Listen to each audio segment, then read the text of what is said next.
there were some regulars there. Like regulars, as in they were always, they always came into Every morning Starbucks. they So came in, they got their you know, coffee. Yeah, so they considered themselves part owners of this place, and they called the police because a man is standing there holding the door open with his arms outstretched to the side and palms open. Mm. And it really, really made me mad. Mm. One, it proved in my mind, yeah, see all those guys out there that come in, they're assholes. Mm-hmm. I have to be nice to them every day. They're jerks. Mm-hmm. But then I was actually really mad at the homeless guy for doing that. Mm. And he called me out on it. Mm. He came up to get his coffee, and I was so angry. And he came up to get his coffee, and I don't really remember what he said. But I just remember him like looking into, feeling totally exposed. And then being like, no, I'm not angry or pissed or whatever, Mm-hmm. But I kind of like reflected on it later because it was such an interesting experience. And I realized like I was uncomfortable and I was angry because part of me was like, why don't you just behave and people wouldn't do this to you? Mm-hmm. Forgetting the fact that maybe that's what he wanted to do. Mm-hmm. Maybe he was sick and tired. I mean, it's a high probability that he was sick and tired of trying to act the way everybody wanted to act. Mm-hmm. And I was angry at him for acting in a way that he knew he was doing. But anyway, that's the example of like people are uncomfortable in general with others acting how they would like to act, behaving the way that they would like to behave, being the way that they feel most themselves. And it's really fascinating. Yeah, that's a thank you for sharing that example. The idea of behaving. Yeah. I'm sitting here thinking about it as you're talking about it, like, when are you not behaving? Because behavior is like behavior, right? Behaving is like behavior. It's all I'm saying is every moment of all day we're behaving in some way. You're displaying a behavior. Yeah. So you're behavioring or you're behaving in some way all day long. Yeah. Well, I mean, I think parents use it as, right. Behave, right. In the way that I want you to behave. Right. And I get that. I just was thinking. But that's a good about point it. about that word. It's really, we've projected that, like, there's a certain, behavior means acceptable. Right. Or behaving, I should say, means acceptable. Right, because all these other behaviors that are part of the human experience aren't okay. Mm-hmm. Only the ones that are in this column, this is behaving. These other behaviors aren't behaving. They're something else that I don't want you to experience. They're sin. Right. So, yeah. Well, I mean, I think sin is something to... I don't know if we should get into sin. Yeah, let's hold off on sin today. That's definitely one that comes up, I think, when we think of, I do what I want. Oh, but that would be a sin. Well, then if you want to talk about it, you know what? Look at me telling you no. No, you want to go there? Let's go there. Let's talk about what a sin is. Well, I don't necessarily want to talk about what a sin is. I just, because I don't have a strong opinion on what a sin is. I just think that to say that, to make yourself miserable because to make yourself not miserable would be sinning is a big fat bullshit excuse. Right. Honestly, because I would still be in a really unhappy relationship because getting divorced is a sin. Well, isn't sinning then a way for people to feel like they're kind of suffering as a group? Right? There's a justification. It's like we live a particular way. Mm-hmm. The world, again, it goes back to the world doesn't work that way. Okay. So if I buy into that idea, then that allows me... What do you mean the world doesn't work that way? Well, you know, like when it comes to like doing what you want to do. Oh, okay. Yeah. Like So somebody saying, "Oh, well, you can't do what you want to do because the world doesn't work that way." yes, Okay. yes. Thank you for clarifying that. Isn't that just a justification for like the way you're living? And so it's like you're projecting like your sin idea of a sin or a way of correctness or a way of behaving onto Yeah. other people, Yeah. right?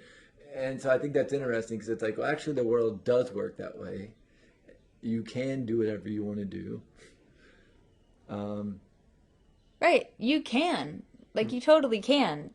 All the options exist. Otherwise, I mean, right. like, yeah. We It's wouldn't even have the idea of sin if there weren't like a lot of different options. right. And I mean, it's such an interesting, and for me, sinning, behaving, not doing what you want to do is really to limit. It makes me question, why would you limit your experience? mm-hmm. What's really behind that idea? Like, oh, I want to go do this, but I'm not going to do it because of these 10 reasons that you've came up with to justify you not going and doing that thing, Mm-hmm. And now I could see how, going back to the idea of parenting, which I am not a parent. I parent myself. That's about as close to being a parent as I am, right? I was gonna say I parent Maybelline, but she parents me and she bosses me around. There's no parenting there, so Pets are not children. Besides that, okay, that's your belief. But now you made me lose my thought. oh, You I didn't made you. Yeah, you made me. Damn it! What was I saying? Oh, limiting your experience. Mm-hmm. It's just fascinating to me that I would limit my experience because of all these weird reasons. Like, Oh yeah, yeah. Well, I mean, that's why sin exists. right. It's so mind-boggling to me that someone would say, "Oh, I just be having worked with so many people over 15 years almost." To have so many conversations with so many different people from so many different backgrounds and have them say to me, I really want to do this, but A, B, and C. Mm-hmm. Is always such an interesting conversation to have. Because for me, being someone who's constantly striving to just say, I want to do that, so I'm going to go do it. I guess it's like I start losing touch with like, and almost like, it's almost could come off as being like an asshole. Like, all right, if that's what you believe, you know?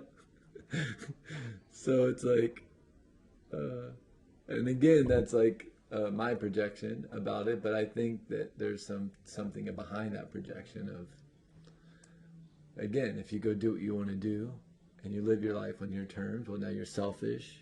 You're a black sheep. You're all these different things that, except for normal, and so it's like becomes this radical way to live, and it's like that's so backwards to me, That doing what you want is a radical way to live. Yeah, right. Well, it's yeah. such a radical idea, and it's like, well, but I mean, I guess in the sense that do people really truly do it? But then at the same time, it's like, aren't people kind of doing what they want to do anyway? they are. Right, Right, they are. even including being miserable yes. and suffering and all of that. And I think like that's where I was saying like that's why sin exists, like limitations that we put on ourselves Right. and our experience, because it's a lot safer. If I know all the rules about life, then I don't have to really face my fear around much of anything because I already know the rules. Like how I said, I like the idea of what do you want never really, that was not a question in my mind. The question in my mind was, what does God want from me? What's my purpose? You know what I mean? There's something outside of myself that's supposed to tell me what I'm supposed to do. And then we have this guidebook, that tells us this is how we're supposed to live. And so that's like a very safe, like, container, because there's specific parameters. Well, I can't even go there. So I don't have to think about what I really want, or I don't have to face the fear. I don't have to face the uncertainty of stepping out on my own and following like my own inner guidance. It's much easier if I have somebody tell me how to do it.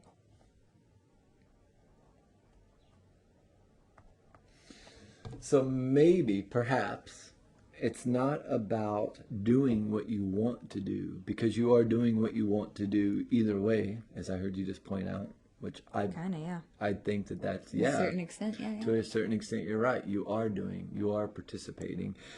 So maybe it's more about acknowledging that what you're doing right now is what you've chose to do.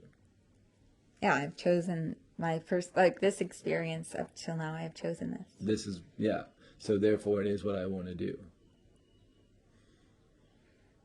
Well, now that I have that awareness and I'm going to continue to live this way, then this must be what I want to do. Right. But, parts of us, I guess. This is what part of me wants to do. Because I think there are other parts of us that don't want to do this anymore, Just like there's part of me maybe that doesn't always, like... See, and this is the part I get fired up about. Oh, okay. Because I think that there's some things that that every single fucking part of you knows. It wants to do, right? Oh, well, and I'm not getting fired up for you. I'm just getting fired up because I'm a fiery guy. I'm just saying, I don't, like, sometimes there's a part of me that's like, I really would just, like, much rather cancel everybody today and go do whatever. But there's another part of me that really, really loves what I do and also really enjoys having money to do the things that I would like to do. But again, to me, that's... I don't know that having 100% all parts of you on board in every situation of life is necessarily like my personal experience. It's definitely not my personal experience. And I don't think that that's necessarily even a healthy expectation to have, because there's all different parts of us that, like for example, when you're working out or you're trying to, like, get better at something, there's a part of you that wants to quit when it gets hard, when it hurts. But there's a bigger part of you that wants the outcome, that knows it will receive from the pain that you're experiencing in the workout. But there is certainly a part of me that wants to give up, that wants to be like, I'd much rather read. But there's a bigger part of me that appreciates the feeling that I have from taking care of my body in the physical sense like that. Right. So right, but I don't know. Maybe that's just my experience and not yours. Maybe you're 100% on board all the time. Right, but I'm talking about, like, if this thing this life is this, like, circle of circles, right? And it's like a dartboard. And the red dot in the middle is the knowingness, and that's the thing I want to do. That's the thing that's, like, guiding my fucking life. Yeah, well, that's different than making day-to-day, like... But yes, it is different, but that thing being there is going to change the way I do my day-to-day things. Absolutely. Right? And so that's what I'm talking about. When I talk about doing what you want to do, I'm talking about that bullseye. I'm talking about knowing, like, what I want to do is be a writer, and I want to write these books that, like, change people's lives when they read them, right? Or I want to put my hands on people, right? Well, I mean, what if you don't really know that thing, though? I mean, like, what if you're not totally connected to that thing yet?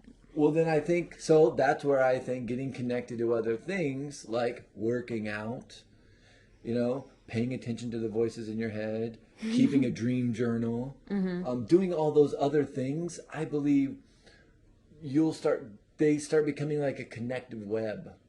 And eventually you start going, oh my gosh, all this web is circling around this thing.